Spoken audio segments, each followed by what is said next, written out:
Give me a little intro there, Gomer. There's no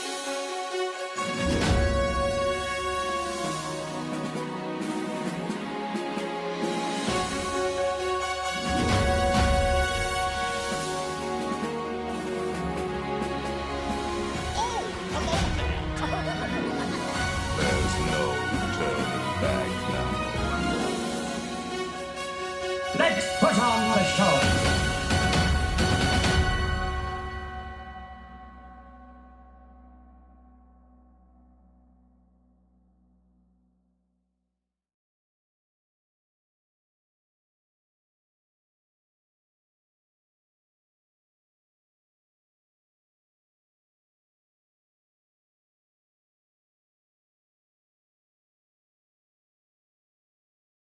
You're listening to episode number 99 of the Station 71 podcast. My name is Mario, and this week I'm joined by my co-hosts. Beth? Brian.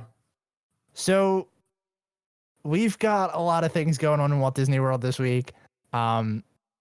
First, I guess we should dive into our news, and then we'll get back to our main topic that's kind of corresponding with another piece of news. It's been a weird week.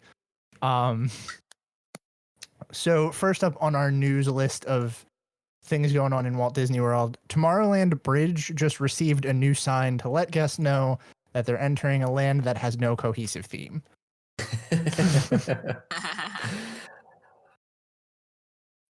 So thoughts on this thing? Anybody want to? I am kind of on the other side of this. I like it. It reminds me more of classic Tomorrowland, which I like. I will say I'm not sure if I'm completely on board with the entire design, but I do like the old like all white type like decor and architecture and everything, which this reminds me a lot more of. Give me like a clean white Tomorrowland with some colors to make everything white pop, and I'm okay with that.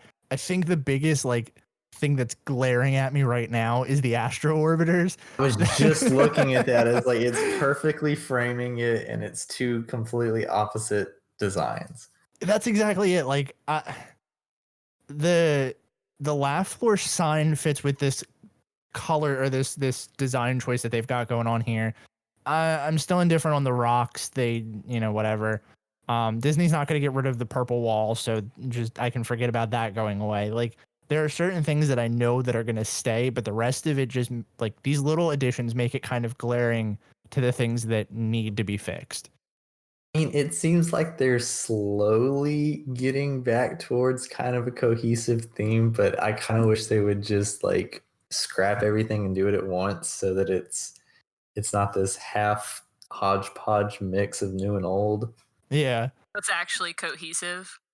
Well, that's exactly. the weird thing about Tomorrowland is that like no matter what they do to it, people are still going to go in here.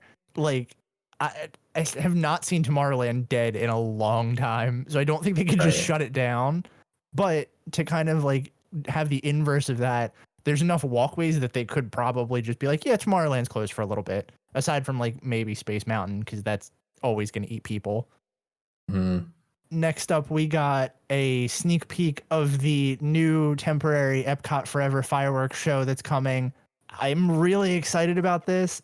Not something I know I'm going to see in person, but I'm really excited to see what they do. And I kind of hope that Disney keeps this tradition of like trying to invoke nostalgia in guests through like some of their shows and stuff to bring back some of those attractions that they've closed down. Mm-hmm. And yeah, on that note, I mean, the small musical clip that they show with this, I mean, just screams classic Disney to me. Like the like chorus singers and everything. I'm excited about this. As soon as like I listened to this clip and the like the music came in with like the chimes and then the Magic Journeys, I got goosebumps. Like that's what I want from Disney music. Yeah. But Epcot Forever will come out October 1st. I can't wait to see what it looks like finalized. You know what I gotta say? The short clip they showed, the kite thing actually looks really cool. Yeah, we ragged on the Yes. kites a I lot. know. It really I know. does. See, we just got to give it a little time. The Imagineers will get it all sorted out. I agree. On paper, like a dancing kite thing does not sound very cool. It looks really cool in this video. Yeah, Yeah. I totally agree with that. And next piece of news topic is that the Disney Skyliner, we've gotten a lot of operational information because they've been doing a lot of like personal testing. It looks like the biggest things that we've come out of this is that the Skyliners didn't really need air conditioning because of how fast they move. It gives like a nice breeze in there. I've gotten that from this article. There's a thing in here that says that they have a way to address lightning, but I didn't really gather how they're going to do that. For the best. That's how they address it. I'm going to say for like the first couple months that this is open, if lightning's on the forecast, just use other transportation. Yeah, let them get the bugs sorted out while you're not on it. It looks like I don't know. I feel like there's got to be some like way to get up there and like open up the transports and get people down, but that also sounds very dangerous. Yeah. So terrifying. Yeah. But everything else is pretty much stuff we knew. There's 5 stops on the Skyliner. There are 5 stations on the Skyliner loop. And the Riviera one's going to be added later. Everything else is opening September 29th. And then the other new thing is that there's going to be a special Joffrey's location at the Caribbean Beach Resort Station featuring an exclusive item called Toffee Flight Latte. That's cool, I guess. It's something. The Skyliner itself has me really excited. Like I know this is gonna be something I'm gonna ride next time I'm down there, just for the sake of saying I did that. Yeah, and I'm Yeah. not sure how much of a viable like transportation it's really gonna be to is like actually moving a large number of people. But it's one other thing that will, if anything else, pull people away from other transportation means and hopefully speed those up a little bit. Well, and the other thing I was thinking about today too, when I first saw this article, is that we've talked a lot before about how Disney has a lot of infrastructure issues that they need to fix, especially with the monorail. Adding an extra transportation system, especially a free one, that opens up so many possibilities for them to maybe slow down the monorails a little bit and then retool them. So they're not like putting so much guest load on the buses. I know this doesn't run to the monorail resorts, but still having that other option will pull stress from other places. Definitely. And then I guess the last thing on our list of stuff to talk about tonight for news topics that ties into our show this week is we got some more entertainment cuts. I guess we could probably just go over everything that's getting cut because there's a lot. Some of this, after we had our initial conversations, I realized was part of the Mickey's 90th birthday celebration. So there's a few things in here that we're leaving prior to that. Those would be the Move It, Shake It, whatever that ended up being will go back to its original show on September 30th. The Mickey and Minnie celebration outfits, those are also part of the Mickey and Minnie, or the Mickey's 90th. And I think the Dino Land dance party was too. I'm not entirely sure about that. But just going down the list outside of that, we have the Hakuna Matata dance party will be closing September 30th. The utility suit crash will be closing in Pandora September 28th. How do you pronounce that? Burke. Boudica, I think. Well, yeah. That's closing. Boudica band. There you go. That's closing October 13th. Divine, we don't have a date on, but apparently she's leaving Animal Kingdom. In Magic Kingdom, the one that hurts the most, Great Moments in History, will be leaving us October 6th.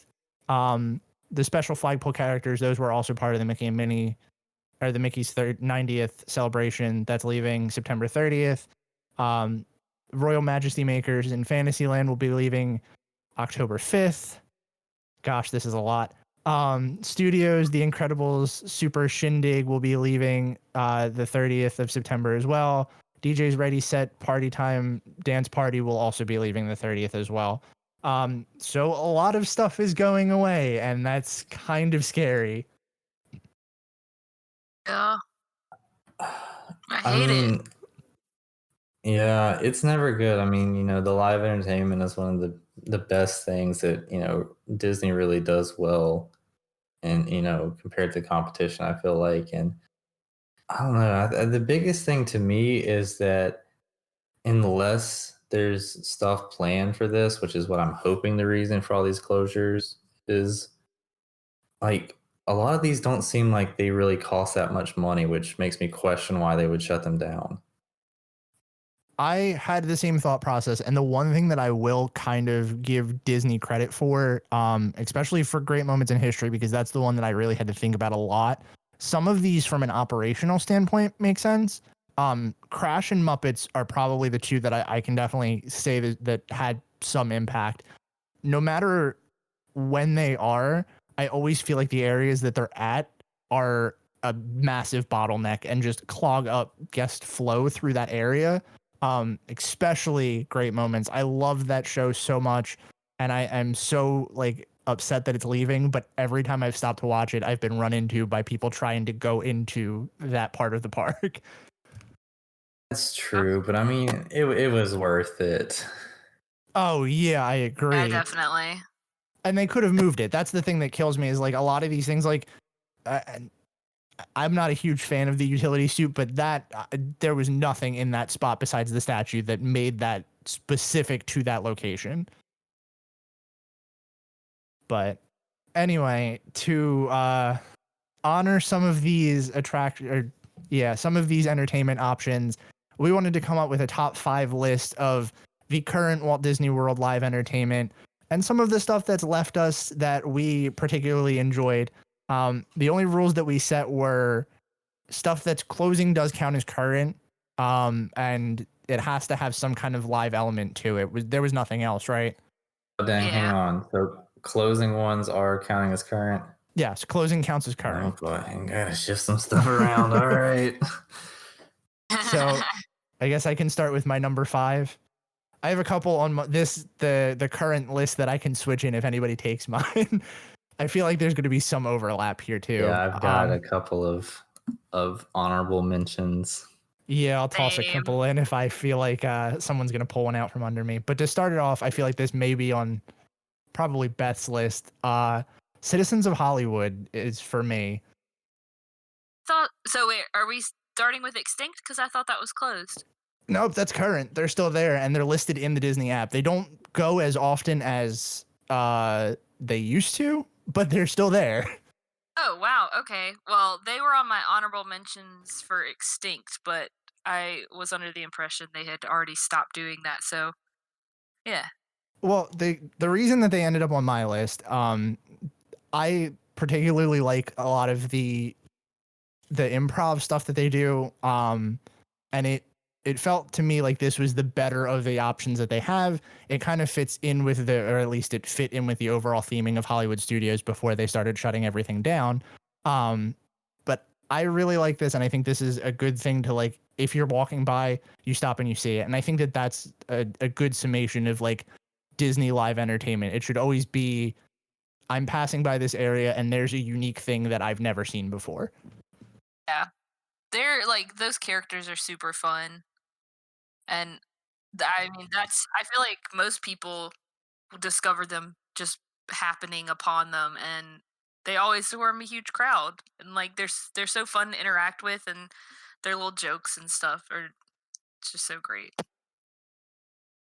Yeah, I did have to check to see if they were in the app too when I put this on my list, because I was like, I really want to put them on there, but I think they're closed.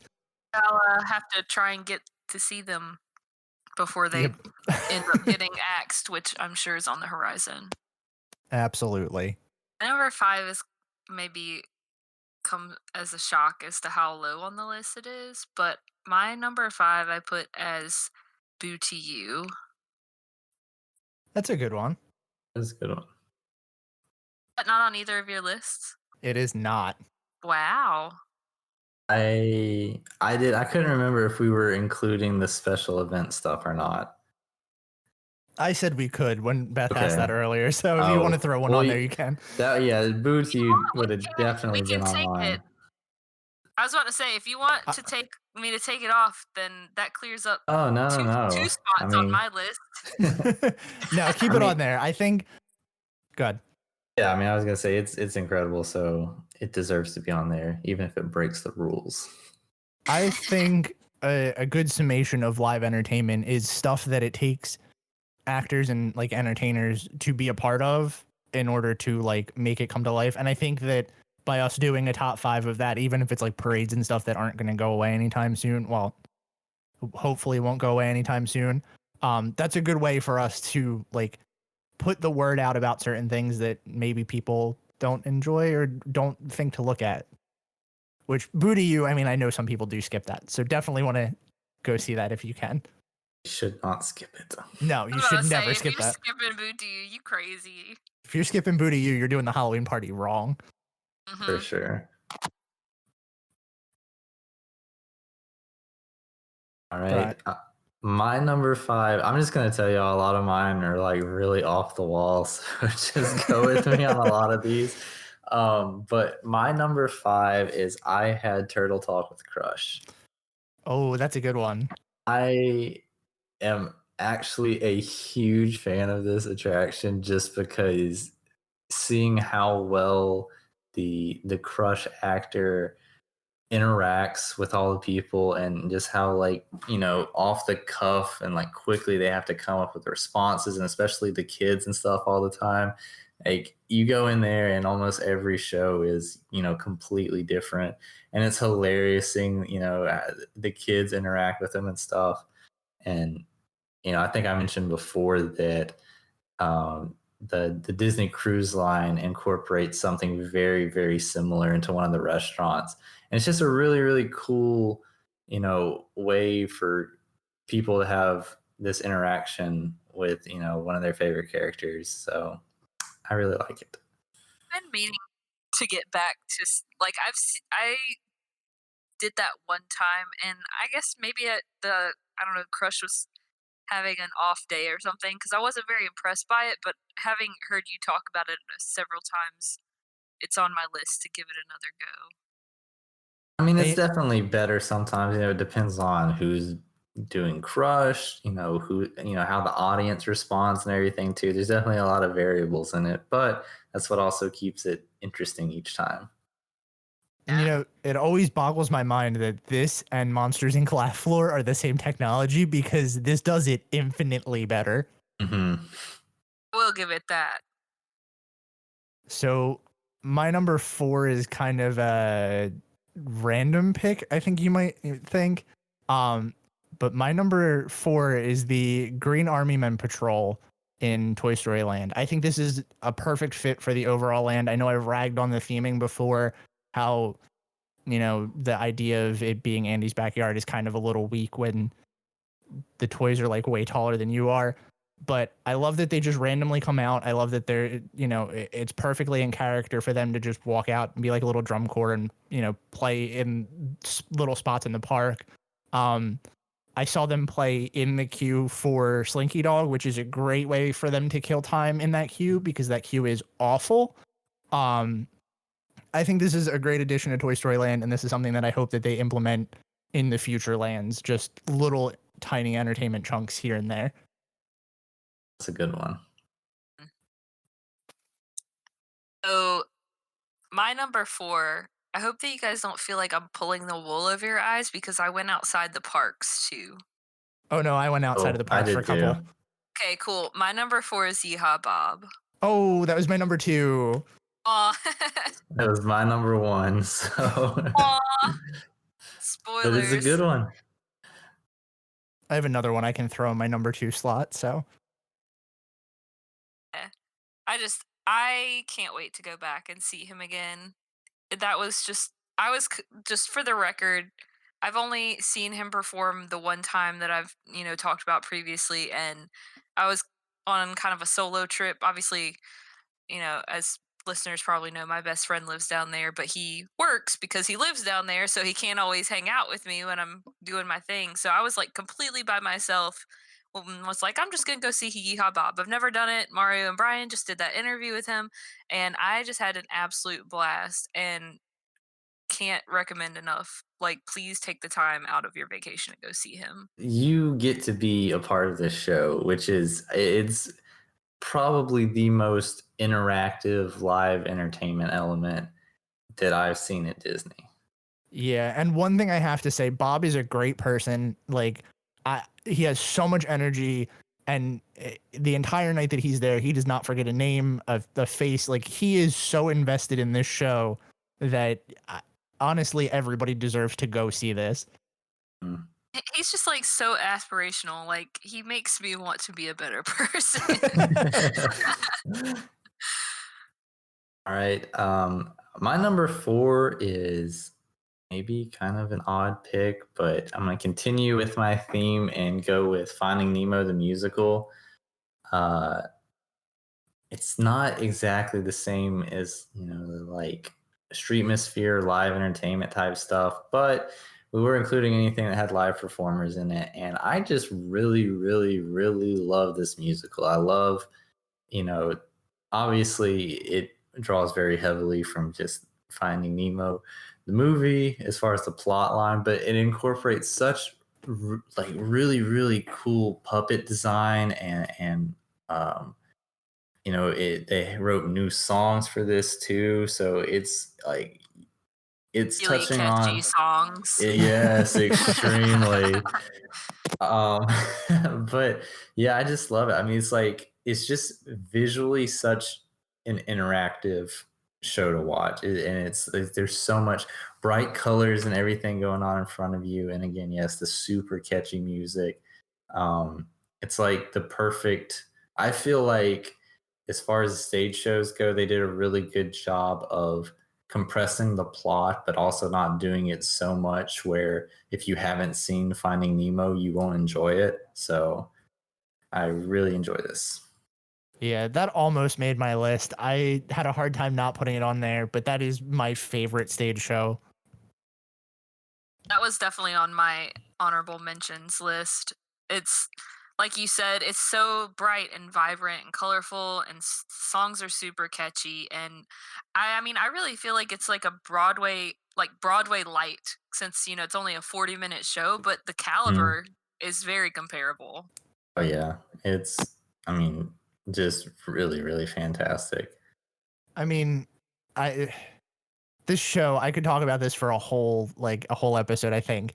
I love this show, and I think the best spots are the front sections. If you can get in the front rows, especially if you've never seen it before, it's an experience to be in like the middle part, not past where the risers are, to have the performers come down and surround you and everything. Like, that's awesome. I think this show is perfect where it is. Looking back at some of the things that it replaced, it's kind of funny that they managed to like plus that up a lot. But yeah, I love Finding Nemo the musical, and that was hard not to put on my list. I always have Big Blue World stuck in my head. Same. After I leave that theater. Just thinking about it puts it in my head. As soon as Brian said Finding Nemo the musical, it started playing, and I was like, no. That and Go with the Flow. Oh yeah, that's a good one too. So my number 3, and you guys are probably going to be surprised that this is so low on my list. Great Moments in History. While it's still around, I will absolutely die by this show. So good, and the only reason it's so low on my list is just the placement. It felt very poor. I love that they do 2 different shows, so you can walk by at 2 different times and catch a different show each time. But like I said previously, that bottleneck kind of kills it for me. And standing in the wrong spot during that show is going to get you run over by like a whole bunch of strollers. I actually had it as number 3 on my list too. Oh, wow. Yep. I thought it was going to be higher up on somebody else's. It was, and then I had something else kind of steal my number 2 spot. I knew Yeehaw Bob was going to be my number 1, but guess we'll get to it. But I'm yeah, interested to see if your number 2 is my number 1 now. I can almost guarantee it's not. Okay. This is going to be interesting. I have to pull some stuff around for my number 2 though, so discuss yours. Okay, so my number 3 is. I hope I'm not stealing from your list, Brian, because now you got me thinking. Well, I The only have my Hoop number Dee 2 Doo. left. Oh, That is a good one. What was it? Hoop Dee Doo musical review is my number 3. That was good. I didn't even think of that one. I had such a blast when I did that on one of my. It wasn't my last trip. It's one of my last few trips, but those performers are just absolutely hysterical, and that is, kind of like Yeehaw Bob. It's like you are a part of that show. They make jokes with the crowd. They walk around and ask where you're from, and I love the little song that they sing with the different people, like where they're from, and they make a joke about whatever state or city or whatever they mention. It's so punny. I'm a huge pun fan. I just thought it was absolutely hysterical and had so much fun. I definitely considered it. I haven't done it since I was like a really young kid though, so I was kind of like, I don't know if I should put it on here because I don't know if I'm just looking back on it with nostalgia, but I mean, from what I remember as a kid, absolutely loving it, and it's definitely something I'm planning on going back and doing. Yeah, for sure. I mean, the only time I've seen it is that once, and obviously I'm an adult now, so I don't think it would disappoint you. And bottomless sangria didn't hurt either. I was just about to say, isn't there like some kind of bottomless alcohol? Yep, bottomless beer and sangria, folks. Ooh. Makes funny things even funnier.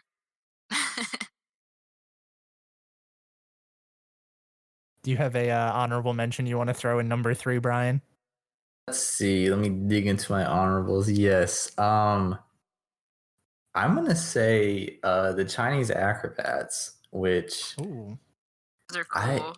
I mean, it's just it's not what I would necessarily say is like stereotypical Disney entertainment or anything, but it's just, I mean, insanely talented people that are out here doing these stunts, and I mean, I hate that I don't always catch it when I go to Epcot, but it's one of my favorite to, like, if we were walking by and like I hear them start playing the music and I know they're about to do it, like I definitely run up and do it because it's just a really, really incredible show.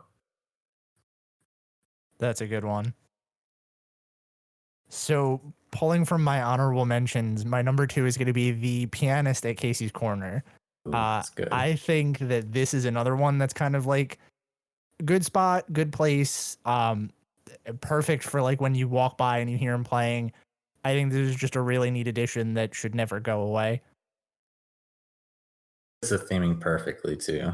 Yeah, absolutely. And that's kind of my overall criteria for this was like, does it fit the theming? Does it blend in well with the land? Does it work for what it does? And I think a lot of these kind of just hit the nail right on the head for that.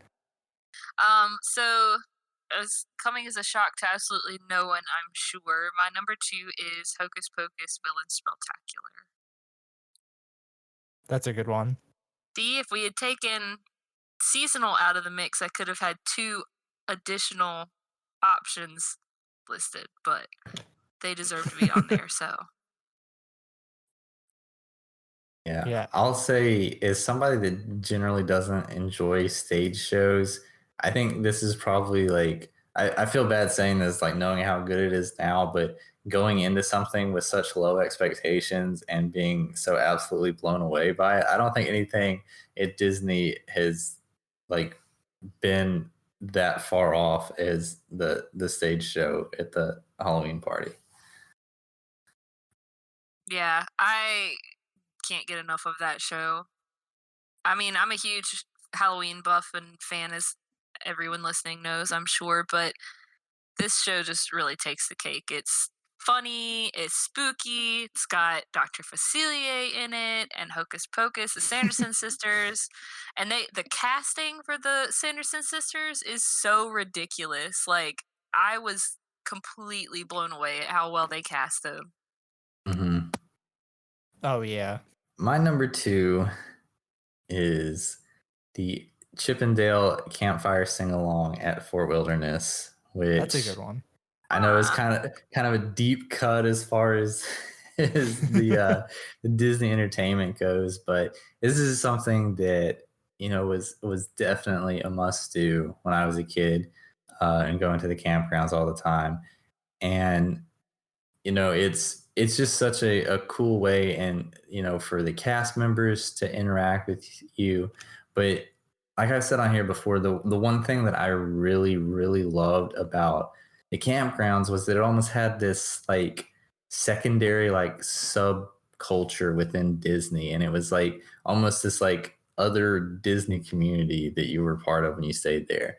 And the campfire sing along made it where like you just kind of delved into that even more. He's like, he had the cast members leading the sing-alongs and everything, but you're also interacting with the other guest there and roasting marshmallows together and everything and doing the meet and greets with other people. And it's just like, it was always so much fun. And it really like, it brought out the best of what I loved about Fort Wilderness. So that's why it was so high up on mine.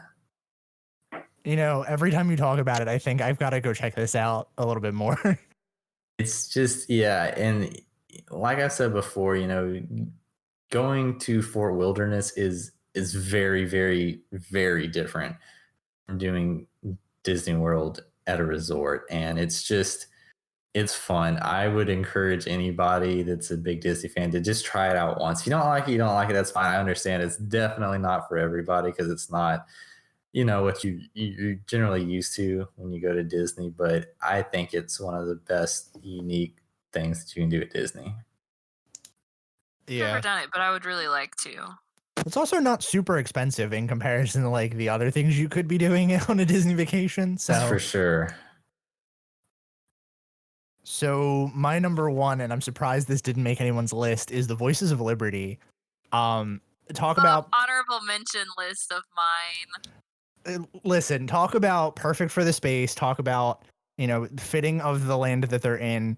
I'm thoroughly convinced that when they built this building, the Voices of Liberty were in mind, because if that hall is not made for them, I will be very surprised. This is one that I don't see as often as I should, especially for how high up on my list it is. But every time that I see that they're playing within a couple minutes of me being there, I'm inside and I'm checking them out. I definitely think this is deserving of the number 1 spot on my list. They are amazing, like super duper talented people. I actually kind of like, I knew about them, but I saw them completely by accident a few trips ago when I was like, I haven't seen the American Adventure in a while. I'm going to go see that stupid thing. And as I was waiting, they came out and started like, hey everybody, like come under the dome and blah blah. And I was like, okay, well, American Adventure can wait. And I'm so glad that I did, because just like sitting there and listening to them sing, I was just, wow, how talented they are is incredible. And so entertaining. I don't know if you know this or not, but there is a acapella group called Voctiv, and they did a couple like really popular Disney medleys on YouTube. A lot of them are members of the Voices of Liberty. So, Really? fun little fact, yeah. Huh, that's cool. I have to check it out. I can definitely share some of those. But yeah, that's it. They're cool. I think that that's a good thing to just like stop and check out. And like I said, perfect for the space that they're in.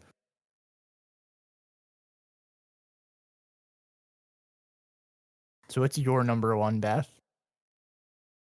Doesn't anyone want to take a guess? I'm pretty sure I know. Well, obviously, it's gotta be Fantasmic, because It that is. is my It is. absolute number 1 favorite stage show at Disney.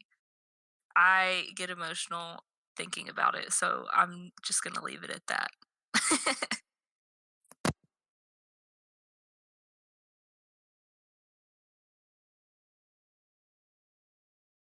I stole Disney Impact. Brian's. Yeah, so Number my number 1 so- was Yeehaw Bob, but we've talked at length about how awesome he is. So what are some of your guys' honorable mentions? I had Citizens of Main Street on there, but I felt that was too close to Citizens of Hollywood. I think they're far enough apart and they do more shows than Citizens of Hollywood, but I like Citizens of Hollywood better for like what they do. I think that fits the environment a little more. I know that Citizens of Main Street are like the people that live on Main Street and they're dressed appropriately, but just to take a little bit away from them, I always can get the sense that they're overacting for that role, if that makes sense. Yeah. Yeah, I could definitely see that. I also had the Grand Floridian Orchestra on my list of honorable mentions and the Jameters. Oh, the Janitor is so fun. Good. What about you guys? My two honorable mentions that we haven't already talked about yet are Mickey's Royal Friendship Fair and Sergio, the mime in Ooh. Italy. Sergio is on my list, but he didn't make the cut even for honorable mentions. Oh my god, he's so much fun. I love watching him and seeing him interact with people. It's hilarious. And it's the same. That's the thing that blows my mind about him mostly is like it's the same guy every time. Like it's not a guy doing the same act. It is the guy. And Yeah. I've even seen him perform at the boardwalk before. Like, how does he have the time? Wow. I've never seen him at the boardwalk, but that's awesome. Yeah, he's great. What about you, Brian? Did you have any honorable mentions left over? Oh yeah, other than the Chinese acrobats, I had one that I'm surprised that nobody else mentioned, which was Festival of the Lion King. I I guess not. Kirsten I would thought be about it. angry. I like and then Festival of Lion King, but Okay. it was not on my list. he's not like it that much. And then my other one, which I honestly should be on my list, but I know is like completely cheating to put on there, was I put the Jungle Cruise. But in my defense, I know it's a ride, but at the same time, I feel like the attraction, at least nowadays, is your skipper and how good of a performance that they put on. So I totally back you on this. Yeah. I can't say that I would be mad if you argued it that way. So I wasn't going to put it on about the list, but I thought about it. I was just like, I guess that's technically an attraction, so I can't put it as entertainment. But I mean, like you said, they are the attraction. They are the entertainment. There's so much like variability. So Yeah. it's it's not like an attraction that a lot of attractions the rewritability, like you can ride it over and over and it's a little bit different here, a little bit different there, but Jungle Cruise is like vastly different depending on the skipper you get. yeah. Well, and the other thing about the Jungle Cruise too is that if they took away that live element, if they took away the live performers and skippers on the Jungle Cruise, the ride wouldn't be like it wouldn't be worth anything. I was about to for say, sure. I wouldn't ride it. Well, and that's the thing that like that's one that I can definitely back you for that being a live entertainment option, just because of the fact that like if they put a voice box in there like they did for most of Great Movie Ride, let's say, then it would kill the attraction. Like at least Great Movie Ride kind of had some parts that stayed the same. Jungle Cruise is so much up to the skipper that like you get a bad skipper and then you can ride it again and your experience will totally change. True. So are we ready to talk extinct attractions or extinct live Yes. entertainment? So my number 5 was Muppets Mobile Lab. I know we've talked about that a couple that's times on here. good. I love a lot of the living character initiative stuff, so this should really not be any surprise to anyone. I think Muppets Mobile Lab was great, and it was really cool to see more Muppets in the park. So, yeah. Nice. Mine is kind of, I think, a little bit of an odd one. My number 5 is the old Magic Kingdom welcome show. On the train station? Yes. That's not a weird one.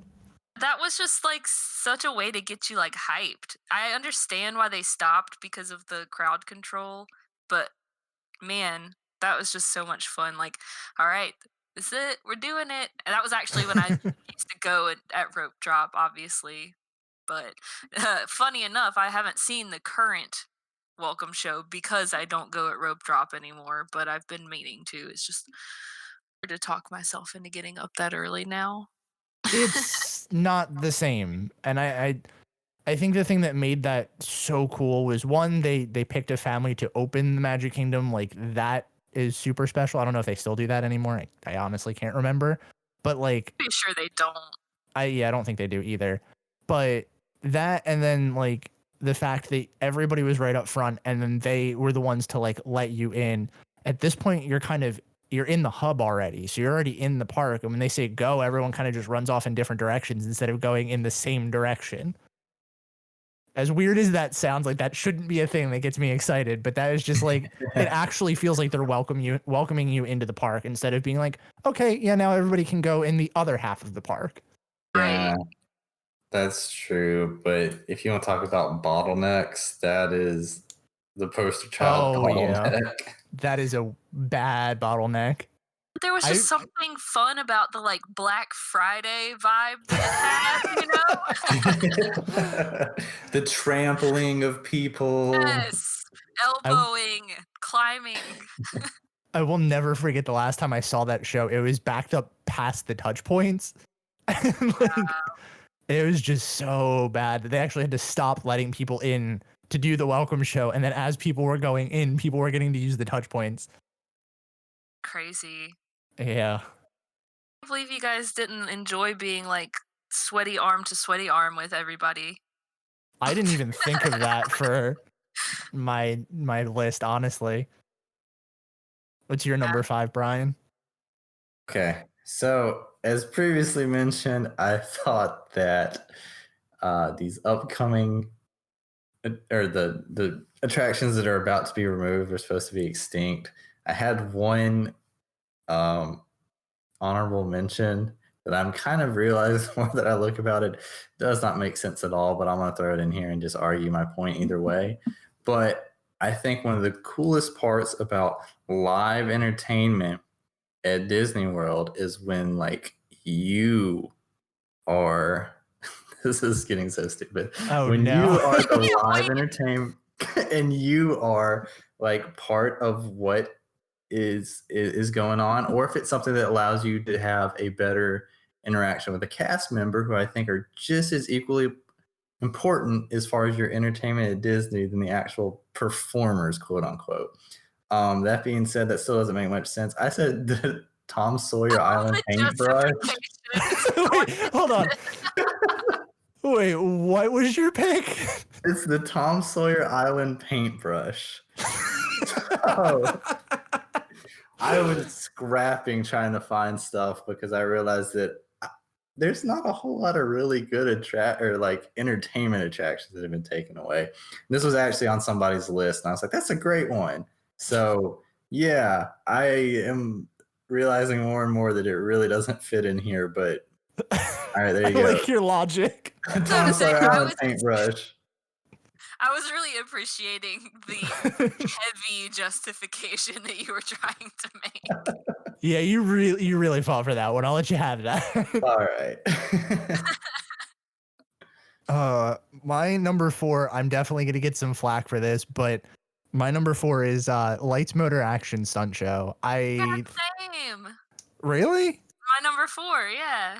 Wow, I honestly thought I was going to get a lot of flack for that because I know a lot of people were like, oh, it's a one and done kind of thing. But I think that was good. It fit the theme of Hollywood Studios at the time. Perfectly. Yeah, it ate up a lot of space, but I'm okay with that because they did a lot and the show was still fun to watch no matter how many times you went back. Yeah, I totally agree. And my favorite thing about it is that on the last show of it, the doors didn't open when they flew out of the set dressing, so the car just busted through the doors. Yeah, that's awesome. What a Disney way to go out. Right. So since that was also my number 4, I wanted Brian to go into a little more detail about what exactly the paintbrush, like I think I remember hearing about it, but just for me and everyone else who might be listening and has no idea what you're talking about. Oh. Okay, so what used to happen is every morning before Tom Sawyer Island opened, the cast members would go out and they would hide a paintbrush somewhere on the island. And if you haven't been on Tom Sawyer Island, like there's a lot to explore. It's a pretty big area actually that surprisingly few people go to. But they would hide a paintbrush on it, and the first family that found the paintbrush that day would bring it to the nearest cast member, and you would get a free fast pass for your whole family. But more than the reward, it was this cool scavenger hunt, that you would get to do, and kind of a little competition with everybody when you first went there. So that's what the paintbrush is. Okay. Cool. Never got to experience that, yeah, but I did hear about it. Yeah, and I never found the paintbrush, but it was always fun just to be in the competition. Now that you made me explain it, everybody can realize how much it doesn't fit in this. Sorry. I really like as soon as Mario was like, "Oh no, if they're still there, then they go in current." I was like, "Uh oh." So. Oh my gosh. Yeah, it's funny that you said the paintbrush because one of my picks, I was like, I don't really know if this fits on here, so I'm just gonna leave it off. I thought about putting Wilderness Explorers, but I was like, I don't know Oh if that no, really I would say that counts. fits. But it's kind of similar. It's like almost like a scavenger hunt. It's just a Yeah, and much I mean, more like, in-depth version, I guess. hey, and I mean, the entertainment is that you're getting to learn all these cool facts from the cast members. I would definitely count that. Well, I'm adding it to my honorable mentions then. And your number 4 was Lights, Motor, Action, right? Mm-hmm. You're okay. My number 4 now. My number 4 is Push the Talking Trash Can. Oh, that was my number 2. Oh, was it? I figured y'all would have him on the list too, but yeah, I always love how for whatever reason, like the Disney trash cans have kind of been an icon, and that they kind of, I feel like, took like a tongue-in-cheek approach to that and decided to make this, mobile trash can that talks to the guests and interacts with them, with the person controlling it. So while I was looking for like extinct live entertainment stuff, I found out that there was like 4 iterations of Push that happened throughout the parks. There was a recycling can in Animal Kingdom, there was Push, and then after him there was iCan, which was kind of similar, but he was more like Terminator robot. yeah. I think Push was the best. Push was the best. Got to interact with Push. Add. So my number 3 was I don't know if I'm gonna have to defend this, but Flights of Wonder. I Mine think. too. Oh, really? Yep. So You don't have to defend that to me. I didn't know if this counted as live entertainment because it's not like a person actor for the most part. Like, I mean, I guess there kind of is, but this is mostly the bird show. So hang on. I want to make a very, very strong note here on that point, right? That on our list, we should definitely be including animal entertainment, right? I mean, that's fair, yeah. Right. Okay, cool. Because I need y'all to remember that. All right. Oh no. But yeah, I definitely agree. Flights of Wonder was incredible. And again, tying it in with everything else I said, it fit perfectly with the spot that it was in. It was cool. It was a good place to eat up some time. Like this is what I want in live entertainment. And of course, Disney had to try to put Up in there. Yeah. And I think this was the only real like IP shoehorn that's really bothered me lately. Just not only because like Flights of Wonder was so good, but that it didn't need to change. And the original show being so good that just throwing Up in there really took away. It distracted you from what was supposed to be the main point of the show. Yeah, no, I agree with that. And that's the thing that stinks is like, uh, you know, a lot of people complain about like IP being put in places. And this is the one that like it didn't need it. And if anything, the IP, like for the most part, it hasn't been an issue. Like I know some people argue that Frozen and Maelstrom, like that takes away from the experience. But like, honestly, I think that kind of enhanced it. This is the one thing that I can think of like exclusively that just completely ruined the experience. And the other thing that Both are forced. What was it? yeah, It's just so forced. Yeah. and what kills me too is that for them to shoehorn like up into it, the IP already exists in the same park in multiple places. So it wasn't like it really needed to be put in there. Yeah, no, I agree with that. My number 3. Yeah. I hope that this counts because it's extinct to us. But I put the Main Street Electrical Parade. That That's counts. my number 1. Really? Okay. Yes. All right. I'm feeling good about my next couple picks because I swapped out my number 2. So I was glad that somebody else put it in there because I wasn't sure how much it would count, but I loved Main Street Electrical Parade. It's weird because it's like I was like, it's not technically extinct. It's just we don't have it anymore. It's like I your think that your counts. friend that moved across the country that you're probably never gonna see again. Oh, that was a good comparison. So my number 2, since I have to get rid of Push, I'm gonna sub in Mulch, Sweat, and Shears from Hollywood Studios. This is kind of an oddball pick for me because a lot of the stuff that I was saying is it fits perfectly in the theming. This is just one that I feel like I saw every time up until they cut the show. But for those of you that don't know, Mulch, Sweat, and Shears was a cover band that was disguised as Hollywood Studios landscapers that would play pretty much all the time outside of like the Streets of America and later the Sorcerer's Hat. But they would play a lot of things from like AC/DC, Journey, like a lot of classical rock stuff, or classic rock stuff. But they were just so fun and they always had a big crowd. And I know for not just me, but there were definitely a lot of people that were upset when they left. I never got the chance to see them and honestly didn't really know what the concept was until you just described it. And now I really wish that I had because I love classic rock. It's so funny because like they fit in that spot really well just because of how Disney set dressed their stuff. And that's kind of why I think they definitely deserve this spot on this list. If you look up any of the pictures of them, they pulled up in like pickup trucks and they would always have like the like, you know how when you see like a landscaping truck pull up and it's got that big like trailer attached to it, they usually keep their lawnmowers and stuff in.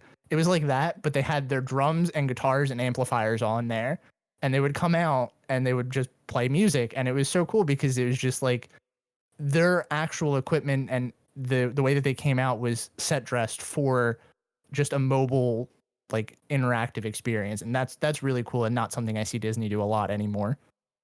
Yeah, that's fun. So they actually played the instruments then. Yep. And they were actually a band before they got brought into Disney. And I think they still play music together. That's Wow. cool. It's kind of like, I don't know if I'm sure this wasn't on anybody's list or anybody's honorable mention, but Off Kilter, it was one of the bands in Epcot. They apparently, when they got cut, they continued playing places because people from Disney really liked them.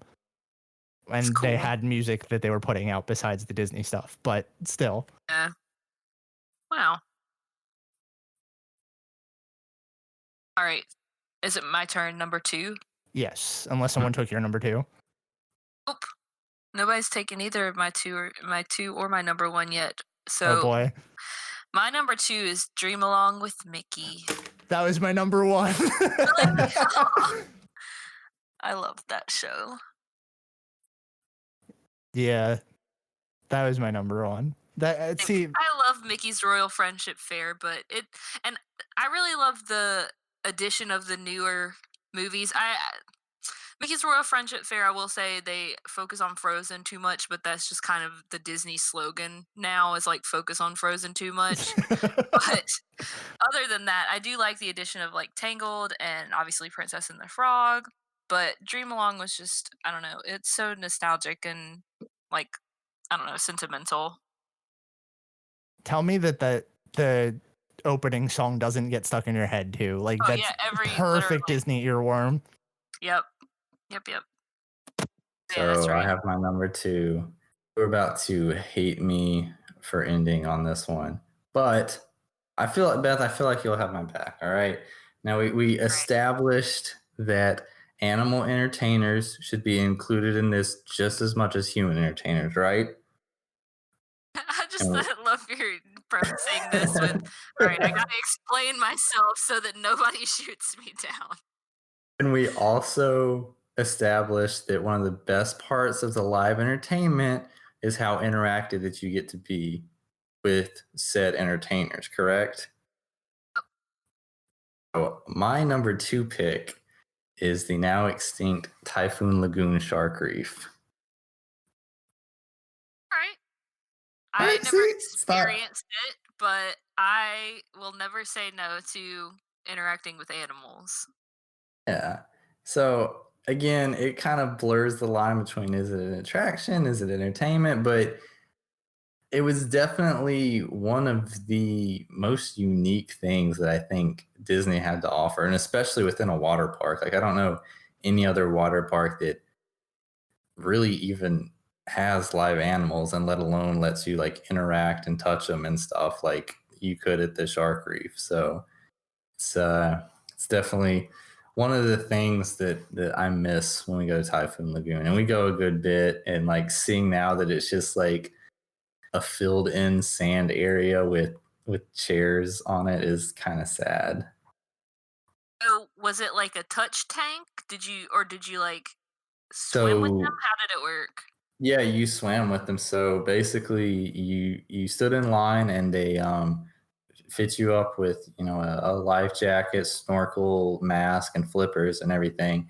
And they would load. It was I'm trying to think. It was a kind of a smaller snorkeling. I don't know what you want to call it, like pool that you got into with the animals. But I mean, it was still pretty decently sized. I would say it was probably at least 100 feet long, if not more. Wow. And it was filled with sharks, stingrays, different fish, and so they usually let probably like 10 to 15 people at a time in, and and you would swim across and everything, and yeah, and get to touch the sharks or the fish and the stingrays and stuff as they would swim up to you. So I mean, it was just really cool. It's like you know, you go to a water park expecting really just to do like water slides or a wave pool and stuff like that, and to have this animal encounter that's thrown in there, which is it's like a really nice plus. So I hate that Yeah, it's gone now. that sounds awesome. I hate I missed it. I feel like you definitely would have liked that. Oh yeah, I absolutely would have. I obviously you guys know this. I guess listeners probably don't know this unless you're friends with me on Instagram or something. But I just got back from Jamaica and a lot of the excursions that we did, like we did a snorkeling, we did scuba diving, and we did a dolphin encounter, which was like my favorite part of the entire trip was just like getting to swim in the big I mean, it was like attached to the ocean, this gigantic pool of water, but it was like ocean water because it was like part of the resort. And it was so much fun getting to interact with them. So I definitely would have enjoyed swimming with little sharks and stingrays and stuff. So my number one was Dream Along with Mickey. And I guess no one's Oh, taken your number one. I get my number one all to myself. Surprise. Well, my number one was Talking Mickey at Main Street Theater. Oh, That's a good one. very good That one. was the most probably quote unquote magical experience that I've ever had as an adult at the parks. It's like you're talking to Mickey himself. Like What? That was so amazing and mind blowing, and I'm still mad about it. But Yeah, I Still not buying that lame excuse they gave for taking it away. yeah, it was that one hurt. yeah, that one hurt a lot. 'Cause that was like the pictures, like the best photos I got with that is legitimately I've showed people the pictures and been like, this is the most genuine, realistic smile I've ever smiled in a photo. Like this is I was cheesing so hard. Again, just as an adult, by myself at the parks, having a magical experience. Did anybody Alright. take your number one, Brian? Yes, This it was was. Main Street Electrical All Parade. right. Oh wow. So you were the only one that got your number one. Yep. Did anybody have honorable mentions you want to throw out there? Because I threw mine on my list. I had Tom Sawyer Island Paintbrush, my number 5. No, I don't have any honorable mention. He was really scraping the bottom of the barrel, so You know which one came up on my search that I couldn't bring myself to put on there, but I thought it was pretty funny that like people actually kind of miss this. The log rollers in World Showcase.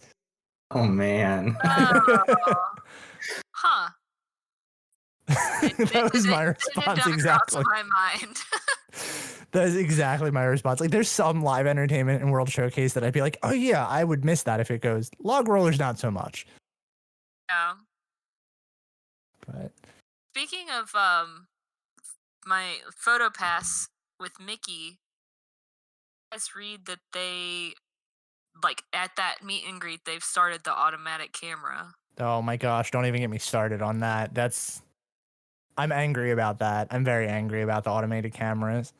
Like, hey, we're talking about cutting the budget for live people in the parks. Here you go. There's another example. Yeah, I want like a bunch of pictures that the algorithm guessed that I would want instead of actual pictures that a person took and tried for. No, right? Like we could put 1,000 kiosks on Main Street and replace all of those photographers before we replace the ones that have these like truly genuine reactions. Right. You know, like for the character. And I mean, it's like they have a greeter, like, or a character attendant in there that's like, everyone look at the magic bookshelf. And I'm just like, that's so dumb. They're not really saving anything by having the character attendant still in there and not having the photo pass photographer. Like, I don't see how they do that. Because a lot of them were already down like to one person. Well, and a lot of them were already down it. to yeah, a lot of them were already down to that anyway. Like they were already down to like one person in there, and the photo pass person was just the one that was directing you to where the character was anyway. I mean, realistically, you don't really need to, do you? No, because if you do the dining in Norway where it's the meet and greet with the princesses, when you first walk in, it's Belle in her like ball gown dress, and it's in like a little spot like that's kind of set up for meet and greets. So it's pretty much set up like how these would be, and there's no attendant there. It's just the person with the camera. So realistically, they could probably do that for all of them, but I guess not. I don't know. I guess I'm not in Disney corporate to know that.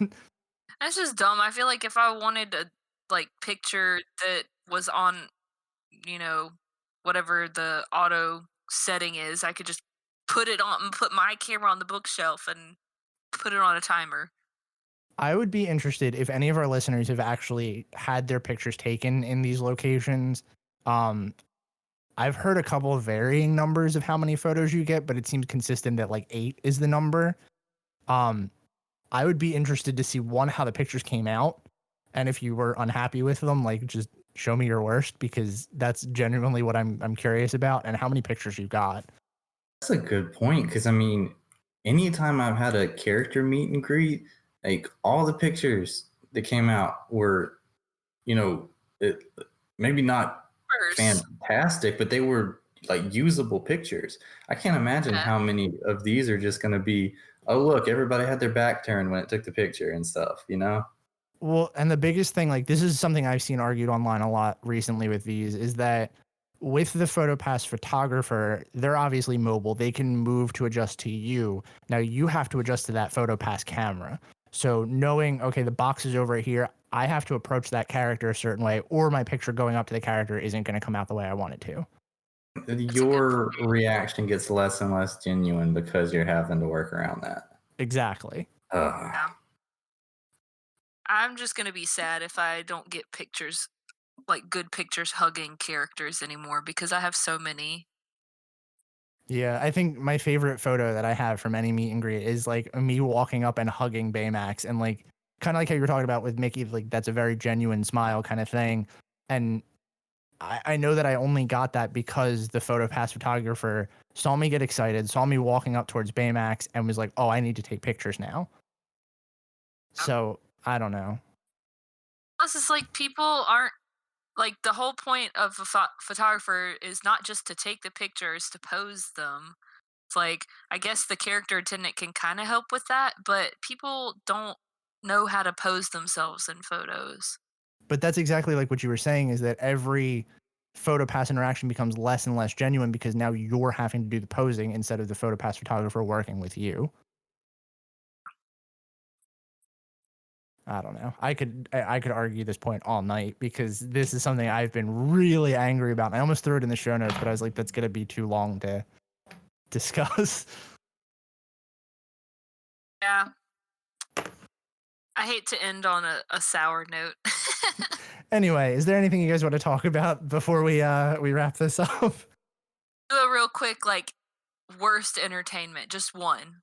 If you did, like, the first one that pops into your mind, I'm curious. Beauty and the Beast live on stage. Yeah, that was gonna be mine, but I felt like that's too obvious. Shoot, I don't know.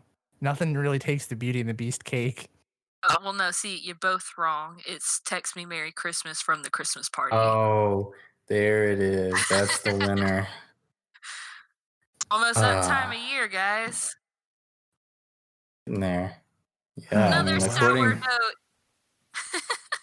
Then that's going to do it for us this week. Thanks for joining us again on another episode of the Station 71 podcast. If you like what you heard, be sure to subscribe to us on iTunes or wherever you get your podcasts from.